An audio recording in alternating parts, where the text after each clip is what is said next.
Cuentos Cronospectra, compilación 1. Wendy y la sombra. Había una vez una niña de nombre Wendy, que vivía en la pobreza y la hambruna, trabajando día y noche lustrando zapatos en las calles para ayudar a sus padres. Cada noche se sumía en un profundo sueño con la esperanza de escapar de su triste realidad. Fue entonces cuando un extraño visitante irrumpió en su habitación a través de la ventana abierta. Era un niño delgado, con un rostro pálido y una aura extraña. Se presentó como Peter Pan, un niño que nunca envejece y que vive en la tierra maravillosa de nunca jamás. Ofreció llevar a Wendy con él, prometiendo aventuras y riquezas. Mientras Peter hablaba, Wendy notó algo extraño. La sombra de Peter se movía de forma independiente, haciendo señales y gestos que Wendy no podía interpretar. Peter notó los gestos de su sombra y se enfureció, golpeándola y ordenándole que se callara. Insistió en que Wendy lo siguiera y con una sonrisa en su rostro voló fuera de la ventana. Wendy no estaba segura si debía seguirlo, pero la promesa de escapar de su vida de sufrimiento la alentó. Saltó por la ventana detrás de él, pero en lugar de volar, empezó a caer. En un acto reflejo llegó a asirse del marco de la vieja ventana, pero ésta no soportó su peso, y la bisagra se soltó. Wendy cayó de más de 10 metros de altura, y los vidrios de la ventana estallaron sobre su cuerpo. Mientras Wendy yacía en el suelo, Peter se rió a carcajadas, revelando su verdadera naturaleza. Le dijo a Wendy que la había engañado, que no la llevaría a un lugar maravilloso, sino que la había atraído a su trampa para poder consumir su alma y mantener su juventud. Wendy se horrorizó al darse cuenta de la verdad detrás de las palabras de Peter. Pero no fue hasta que su sombra comenzó a moverse de nuevo que se dio cuenta de que ésta había estado tratando de advertirle de la verdadera naturaleza de Peter. Entonces pensó que todavía tenía una oportunidad para sobrevivir. Wendy se encontraba tendida en el suelo, sintiendo cómo su vida se escapaba lentamente de su cuerpo. Sin embargo, en vez de dirigirse a Peter, decidió hablarle a su sombra, la cual estaba en el suelo a su lado. «Escucha, sombra», le dijo con voz temblorosa. «Sé que intentaste advertirme, y no entendí. Hay bondad en ti a pesar de ser la sombra de este monstruo. Ambos estamos a su merced. No permitas que te use para dañar a más niños inocentes». La sombra, a pesar de no poder hablar, pareció entender las palabras de Wendy y asintió con la cabeza. En su rostro aparecieron 2 destellos de blanca luz en el lugar correspondiente a sus ojos, y su cuerpo etéreo se volvió sólido y se levantó del suelo. Peter, al ver que la sombra se estaba revelando, se enfureció y comenzó a atacarla. Wendy también se llenó de valor. En un acto desesperado, y a pesar de la hemorragia y las fracturas, tomó un pedazo de vidrio de la ventana rota y se unió a la lucha contra Peter. Juntos, Wendy y la sombra lograron derrotarlo, aunque a un costo muy alto. Al morir Peter, la sombra también se desvaneció, mientras hacía adiós con su mano a la niña. La joven cayó, sabiendo que moriría en el callejón, pero sintió la paz de saber que había salvado a cientos de niños de su triste destino. Los diarios reportaron la muerte de una niña que aparentemente había caído por una ventana rota. Nadie se enteró del sacrificio de Wendy ni del de la sombra. Las botas del gato. Las botas del gato. Había una vez un gato que tenía un par de botas mágicas, que lo hacían capaz de hablar con los humanos y realizar actos sorprendentes. El dueño del gato había fallecido, dejándole como única herencia las botas. El gato decidió usarlas para vengarse de aquellos que habían causado la muerte del dueño. La primera víctima del gato fue el molinero, quien había engañado y explotado al dueño del gato en vida. El gato, con sus botas mágicas, se presentó ante el molinero como un enviado del infierno y lo arrastró hasta el mismo Averno. La segunda víctima fue el rey, quien había ordenado la ejecución del dueño del gato sin motivo aparente. El gato con sus botas mágicas se presentó ante el rey como un ser sobrenatural y lo llevó hasta un oscuro y tenebroso bosque, donde lo abandonó a su suerte. Finalmente, el gato se dirigió a la casa del tercero y último culpable, el propio hijo del dueño del gato, quien había heredado toda la fortuna de su padre y lo había dejado abandonado a su suerte. El gato, con sus botas mágicas, lo siguió a su habitación y lo despertó en mitad de la noche. El hijo del dueño del gato, asustado, le preguntó qué quería. El gato, con una voz siniestra, le dijo: «Quiero lo que me pertenece». Y acto seguido, el gato sacó unas garras afiladas de sus botas y saltó sobre el hijo del dueño. La habitación se llenó de gritos y gemidos mientras el gato se deshacía del hijo del dueño del gato de la manera más atroz. Desde entonces nadie volvió a ver el gato con botas. Se dice que su espíritu se quedó atrapado en las botas mágicas, condenado a perseguir a los culpables de su muerte y a justiciarlos de la manera más terrible. Y si te encuentras con alguien que lleva unas botas mágicas, ten cuidado, porque podría ser el gato vengativo, y su próxima víctima podría ser tú. Durmiente. Había una vez un reino gobernado por reyes muy ambiciosos. Hicieron un trato con una bruja. Le entregarían a su primogénito a cambio de riquezas y poder. La bruja cumplió con su parte del trato y al cabo de unos años el reino se convirtió en el más rico de la región. Cuando los reyes tuvieron una bebé, usaron su poder y riquezas para mantener a la bruja lejos del reino, para así no cumplir su parte del trato. La bruja, furiosa por la traición, lanzó una maldición desde lejos, la cual no acabó con la princesa, pero la puso a dormir profundamente sin posibilidad de ser despertada. Los reyes llamaron a la princesa Aurora, teniendo esperanzas de que despertaría al alba. Los padres intentaron despertarla en vano, y con el paso de los años desistieron y regresaron a su vida de lujos y excesos.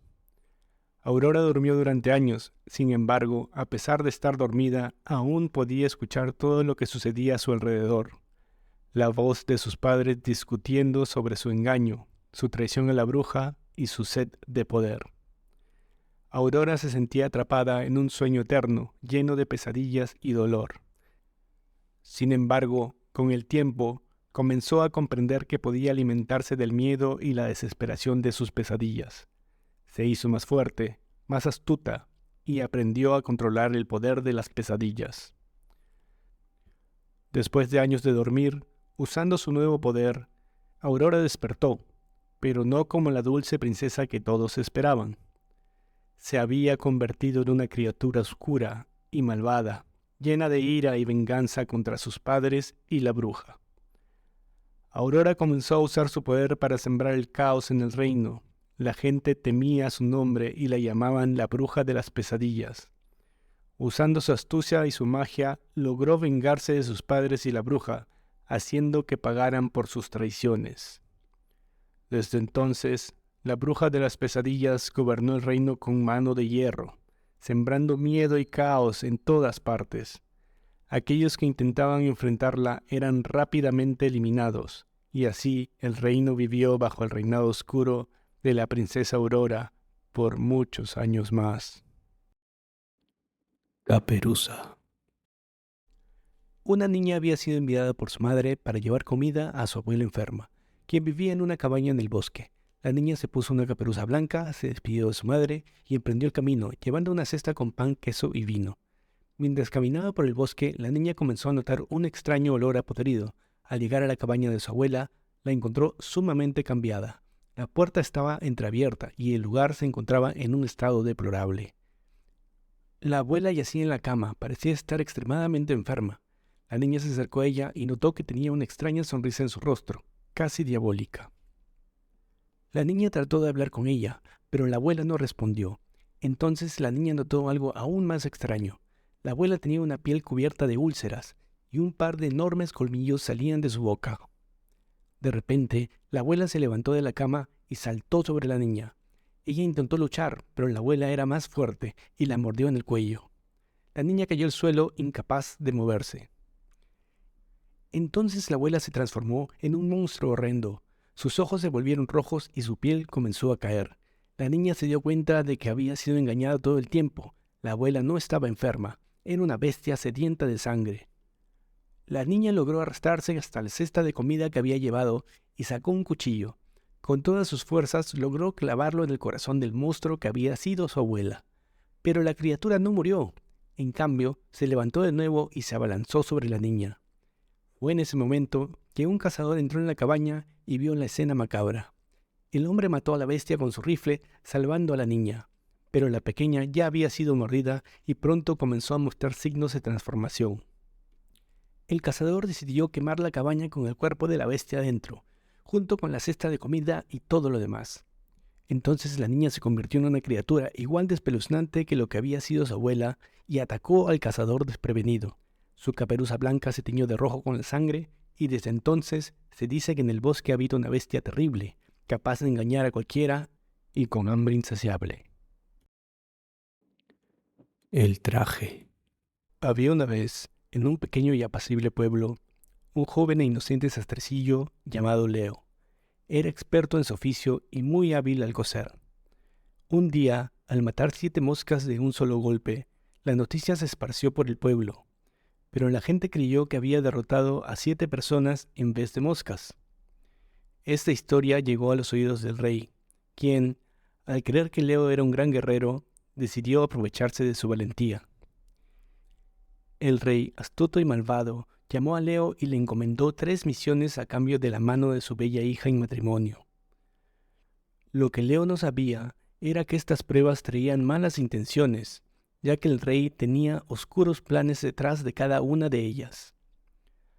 La primera misión consistía en derrotar a un gigante, que en realidad era el campeón defensor del reino vecino. Leo, usando su ingenio, escogió un lugar estratégico donde un gran roble crecía al borde de un barranco.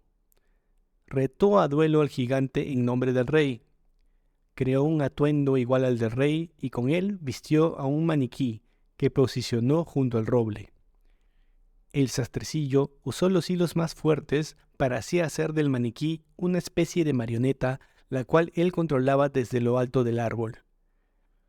Al llegar el gigante, Leo se burló de él, provocando su ira.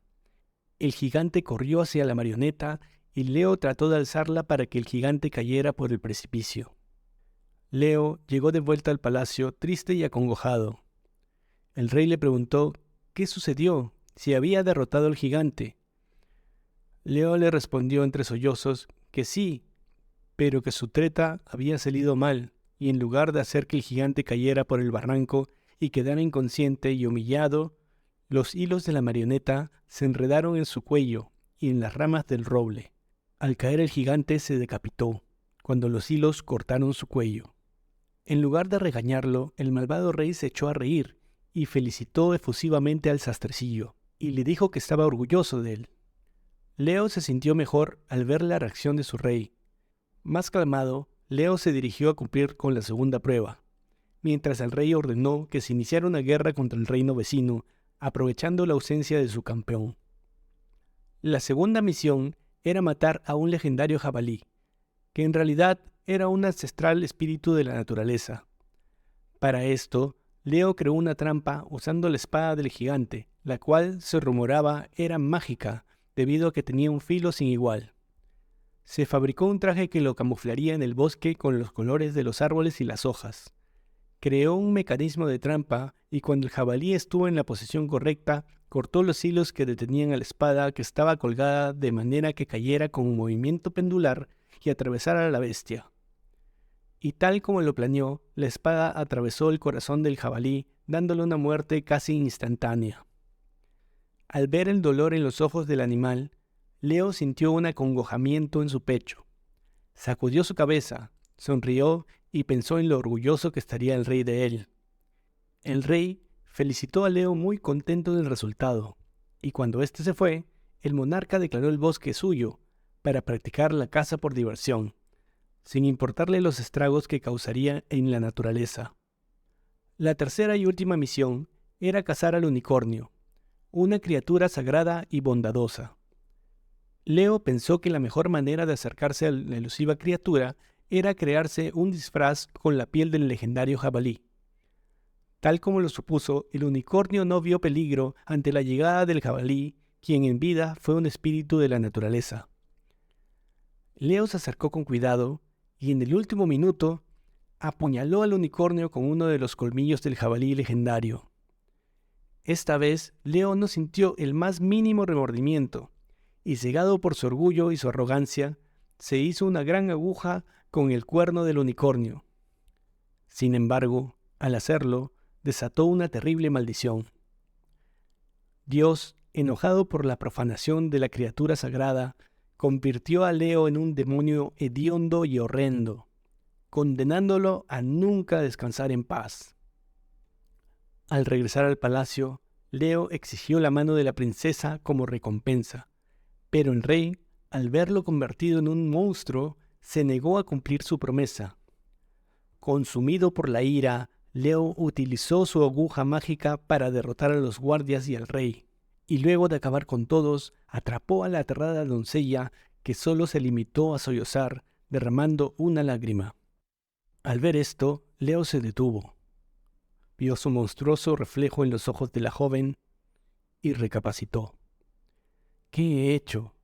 ¿En qué me he convertido?, dijo mirando sus manos horrendas.